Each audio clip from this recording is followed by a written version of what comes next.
Hello my friends, welcome to my video. My name is John. This is going on TikTok and Facebook, which is why I've had that intro for TikTok for anyone who's not seen me before. Now I've not made what I would call an educational video for quite some time. I've not made any video for quite some time, especially one in front of the camera because of personal reasons. So I've made videos today for family members, this, that and the other. This one is for everybody, okay? This is something that's very close to my heart, although it is most likely too late for me. It's too late for me to ever indulge in the subject that I'm about to touch on, okay? But it's very important to me, and I do like to see other people achieve in the subject what I most likely never will again. And one of the things I love, okay, is walking down the street and I see two people holding hands. Very rarely do you see an old couple, but it's more touching when I see young people do it. I love seeing parents holding the hand of their child, even if they're grown up, although the one looks at that in a very funny way, but that just tells you where we come to. But it is love. I see couples all the time, and you can tell within 10 minutes that whatever reason they're together for, it's all the wrong reasons. All the wrong reason, you can tell. How can you tell? Because you know by what you see that that is not what you would have seen in their courting stages. You know that. Otherwise they never would have got together. So what you do is when you see people and look at yourself within this, if you are not at a stage where you are still acting as you did when you were courting, then what took place from then, from the beginning till now? Was it issues? Or is it just a natural state of how relationships go as they go along? You lose that emphasis and that bit of interest and it dies down a little bit. And the question is, why? Why has it died down? Because in the beginning of that relationship, okay, there's that something that you see in each other that makes you act towards them then that you might not be doing now. So does that suggest that what you saw in them then is no longer? Or maybe your perception of it alone is what's no longer? Or is it just because it's a natural phenomenon that it happens? In all relationships it goes like that. Do you know what it's called? That's called the retarded honeymoon period. And I hate people who use that phrase, and they use it as a compliment towards their relationship. Oh, we're in the honeymoon stages. Well, that just means that it's the best it's going to be, and it's only going to get worse from there. That's what the honeymoon stage is. So anybody uses that, it's already diminishing their own relationship from the start. So there's a red flag for you right there. So, are you in a relationship right now? Is it the same as it was when you began?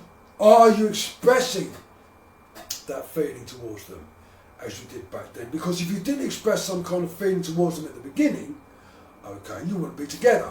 It's fine, they can tell you they love you all you like, but if you're not expressing something back, then you've not found out there's that mutual respect and feeling, which is what creates a relationship to start.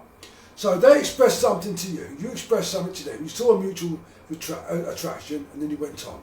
So why isn't that today? You had to do something at the beginning, didn't you? So were you expressing to them, they're expressing to you, but you're no longer expressing to one another? Well, why not? Why are you not any longer expressing that love and that feeling and emotions you did in the beginning? So if you're doing something now that you know if you did it at the beginning, there wouldn't have been a beginning to begin with, then you should be doing it now. Because if it took that for it to start, it's going to take that to continue, or it will end. How will yours end? Do you see what I'm saying? None of this comes from man, and this is completely scripted because I just made a version of this and it wasn't anything what I'm saying. This is completely winging it. But it's a me, that's entirely up to you to decide. Entirely up to you to decide. Where's that emotion, that feeling, that love expressed today as it was from the beginning? Well, it has to be daily. Of course it does. You eat every day to nourish your body. What would happen if you stopped eating for a day? What would happen if you stopped breathing for a minute? What would happen if your start stopped for 30 seconds? Everything has to be in continuation in order to nourish and keep it alive. Well, why is it any different in your relationship? And none of this is scripted. This is just coming to me as it goes. But you know what? If I was interested in finding a relationship, I'm the last guy that anybody would go near. I'm a threat to people. A woman doesn't want a man like me. They give it the absolute garbage. This is the kind of bloke that they want. But it's bollocks, because as soon as they find a guy like me, well, you know what, you're telling the truth, but I'm not used to this. I want someone who's a little less serious in matters, really. Because I'll tell you something, if I was in a relationship, I'd definitely be practicing what I preach, And my last relationship, and she'll be watching this, she's on my Facebook, she'll be watching it, she'll confirm it, she'll know exactly what I'm talking about. You would struggle to find any man alive putting in to that their relationship what I put into that one. For 6 months, what I put into that relationship defies human belief, right to the point where she even asked me, are there any more men like you out there? And that was after we separated. How could anyone want more? That's what they said. So I practice what I preach, but the problem is I'm no longer practicing it because it's been 10 years and I can't see myself getting back into it. But I don't want you and your relationship to suffer, especially if you've got children, when I know that I can at least try and do something about it, because I'm not a selfish guy. There's nothing in this for me. Nothing. I've got no bet in this, there's no dog in this race for me, nothing. I'm not trying to impress anybody. Like I said, it's just the likelihood. There's only about 4 people I ever allow into my house. So, why do I do this? Because somebody's got it, because I see a lot of you. I asked my daughter about 5 years ago, she was 13, probably longer than that. I saw a woman in Tesco trying to put a plastic table and chair set. It was a table, chair came separately, the table and the legs with the box, into a trolley. And she couldn't do it. And her husband, whoever, her fella, was standing on the trolley watching her, snarling, while she continued to struggle with this box, looking at him, waiting for help. And I went to help her and the voice told me not to. Why? I asked my daughter this, she was about 11 or 12. I asked her why. She got the answer straight away, because it would have undermined him, making their problems even worse. Because if I'd gone over and helped, she would have then said, why did it take a stranger to help me? And you just stood there, and that would have made their problems twice as hard. So there is a time where you shouldn't intervene. But what do you think it would have been like at the beginning if it was on a date and he went in to do that and he stood there with the trolley? Do you think he would have stood there with that trolley? Of course he wouldn't. He would have done everything to impress her. But now they're familiar with each other, all the effort has to stop. We'll go back to how you nourish the body, and relationship is absolutely no different whatsoever. Do you tell each other that you love one another, or do you look for those particular circumstances in where you have to? You know, those occasions, Christmas, birthdays, Valentine's, anniversaries. Is that what it's all about? Is that what you do? Do you just write it down on a bit of paper and a card and say, I love you? Or did you take a card where it's got nice romantic words written in it by someone who works in a factory? Not your words, are they? You should never buy a romantic card. You buy a card with no words and you make it your own. Otherwise, how is that expression formal? It's not, it's somebody else's. What good is that? Well, that's what it is. Oh, well, I went through lots of them to find which one was the closest to what I feel. Don't tell them the closest to how you feel. Tell them how you feel. Write it down. Tell them verbally. We sit there and we struggle to tell people that we love them, especially at the beginning of a relationship. 2 people, I don't know how to tell them, what should I say? Should I write a card? Should I tell a friend, like we did in kids, to tell a friend, hand over a note over the classroom? But when it comes to telling people that we have ill feeling towards them, we do it fluently. We can't help ourselves, it's like second nature. Why is that? Why is that? Hate always comes easier than love. It doesn't just come easier, but the expressions of it always comes easier. I can't tell you I love you. I had a relationship with a woman who I knew loved me, but not once in those 3.5 years did she ever tell me that she loved me by word of mouth. It was always words on the screen. Always, always, always. 100% every time. So how's that going to work? I knew she loved me, so it helped, but that was the only time. I'd tell her I loved her, and I'd wait for the reply, and it never came. But then I'd get it, she'd go into another room, and she'd text it to me, 3.5 years. It was never, it just wasn't going to work. So that is your expression. You see, how do you express your love to your family on a daily basis? Are you good to the world, better to your family? How do you do it? You get up in the morning, you say good morning to everybody. We say good morning to work colleagues, we say good morning to friends. Okay, we say good morning to strangers, somewhere in the cashier. So you get up and you say good morning to your wife, or your husband, or your partner. You say good morning. It's a lovely thing to say, some people don't say it at all. But you started off the day saying good morning, what about the rest of it? Where's the love? Where's that love? Where's that breakfast? See, you get up and you have breakfast to keep the day going for the body. Your love and your relationship needs breakfast. So good morning is not good enough because you'll say that to the world. So how about this? How about good morning, where you simply place your hand on top of theirs for 2 seconds and then move it away and go and do what you've got to do. Maybe just rub your hand across their back as you're passing them from behind and just walk off and go and do what you've got to do. That physical, personal contact that you wouldn't give anybody else. It's that contact that allows them to know, physical contact, we're not talking about making love. Physical contact is the most biggest, expressive ways of love outside of self-sacrifice, would be sacrifice of life or another form of sacrifice. Self-sacrifice for them. You'd be amazed how that keeps it going every single day.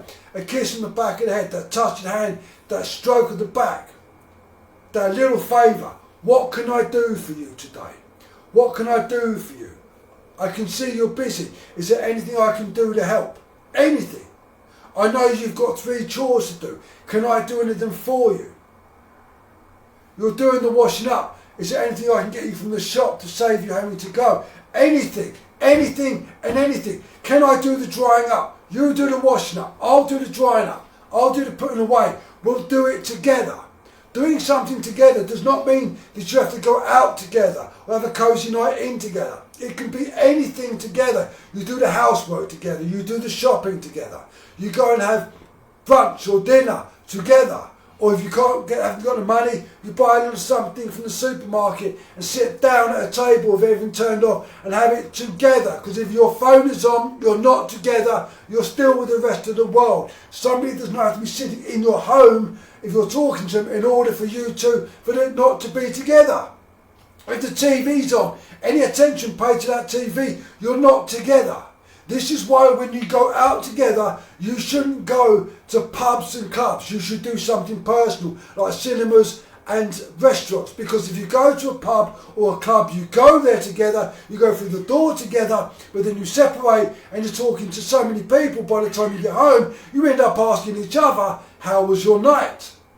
You go to anywhere like that. So you go to cinema. You go to a restaurant where it's just going to be you two together. Whatever it is that you're doing, do it together. If you have children, have your moments where you do it together. But don't share that togetherness online all the time, or it's not together. You must have a private life. No one has a private life anymore, almost no one. If you share it, it's not private. How is it just between you? You can always put things on private so people online can't see it. It's just going to be you. I've got a lot of things on my Facebook that people can't see. No one can see it. It's just me and me alone. But your relationship is not going to survive when the world is involved. It's not going to survive if you treat your partnership the same as the rest of the world. It's not going to survive if you diminish from what it was at the beginning to where it is today. Because if it's come down that far, every fuse burns down to an end to where there's an explosion. And your end will be an end. So if this is where you started and the fuse is burning down and it goes to the end, boom, it's all over. Start as you mean to go on and only get better. You're not going to survive, but I'll say it and I'll keep saying it. This image of mine need to move along because there's nothing for you to see here. What is your expression of love to your partner? Being with them is not an expression of love. Going to bed with them is not an expression of love. Having sex, or the term making love, is not an expression of love. All these things happen on a daily basis under roofs by people who can't stand each other, who put up with each other because there's no one else there, so they settle with what they've got because it's better than having to start again with somebody else. And that happens all the time. So you've got to be something that's bigger and better than anything that's going on anywhere else. Be an example to your children. Be the jealousy to your friends. Make people envy what you have. And do you know how you do that? You become best friends. If you're going to a family gathering and you're in the garden, you're on your sunbest, this, that and the other, okay, you've got to act like you're best friends and not couples, because you're going to see all these other couples there, okay, who look like they just are familiar with each other and they get along. You've got to be better than that. If people can look at you and not instinctively know that you are in a partnership, you are in trouble. And you could start by one not walking behind the other when you're walking down the street. Because that's what happens. You've got one walking with a buggy and you've got one walking with the phone. Now the one with the phone is normally behind because they're not paying any attention. So if I can't see that you're in a partnership, you're in trouble. If I can walk closer to your partner than you are without them feeling uncomfortable, you're in trouble. Do you hear me? And it's not the first video I've said this in. If I can walk closer to your partner than what you are and they don't feel uncomfortable about my presence, you are in trouble. Put that phone down. Your relationship is not with that phone. When you are out in public, you represent one another. That's what you do. You literally. So if you're behaving in such a manner that's embarrassing them, you're a shambles and you should be ashamed. Absolutely ashamed. And again, men, you might want to start by not wearing tracksuits and hoodies and baseball caps backwards and sideways. You represent your family unit, your partner and your children, and they will be judged according to what they see in you because that partner chose you. Kids have no choice, but they'll still be judged. Try putting on a nice pair of jeans, a nice pair of trousers, nice pair of shoes, nice shirt and a nice jumper. Smarten yourself up and get your hair done that doesn't look like everybody else. Take that hoodie and a baseball cap off. Stop making yourself look like a child. Stop saying wicked and sick and all that garbage and represent your family unit in a gentlemanly fashion. Can you do that? How about you ladies? Again, stop dyeing your hair purple, stop all the grebo and all that garbage, okay, and start making yourself look like a little bit more presentable for your family. Because you do represent each other. That's exactly how it works. So, be the difference. Oh love, I love you, but I want you to want me, okay. Want me and desire me because I'm different to the world.